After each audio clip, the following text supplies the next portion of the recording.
মুক্তিত নিস্পৃহ জিতু হেহি ভকত কনমু ৰসময় মঘু ভকতি সমস্ত মস্ত কমনি নিজ ভকতৰ বৈশ্য ভজু হেন দেৱ যদুপতি যাৰ ৰাম কৃষ্ণ নমো হে প্ৰভু যাৰ ৰাম কৃষ্ণ নমো।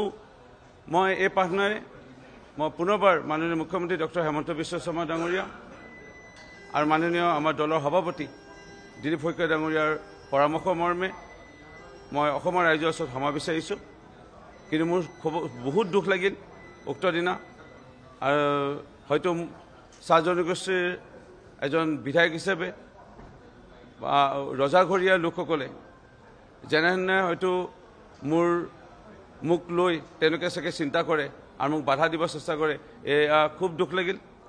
ইয়াৰ লগতে আৰু এটা বিষয় দুখ লাগিল, আমি দেখা পাইছোঁ সংবাদ মাধ্যমৰ বিভিন্ন চেনেলৰ যোগেদি যে মিয়ায়ো মানে মোৰ বিৰুদ্ধে এনে কোনো মিয়া বিধায়কে এনে বেয়াকৈ ক'বলৈ মোক মানে সাহস কৰিছে, সেয়া অসমৰ ৰাইজৰ ওপৰত এৰিলোঁ। আমি অসমৰ মাটি পানী বায়ুৰ লগত মিলি অসমৰ অৰ্থনীতিত অৱদান আগবঢ়াওঁ। আমি ইয়াত অসমত আমি বাস কৰি অসমত বৰঙণি আগবঢ়াইছোঁ, আৰু এই বৃহত্তৰ অসমীয়া জাতিত আৰু আমি সমাজৰ লগত আমি মিলি পৰিলোঁ। আৰু কোনোবাই মিয়া আহি পেলাই আমিও খিলঞ্জীয়াই লোক আমাক এনেকৈ বেয়াকৈ ক'ব, ইয়াৰ বিচাৰ অসমৰ মানে ৰাইজৰ ওপৰত এৰিলোঁ।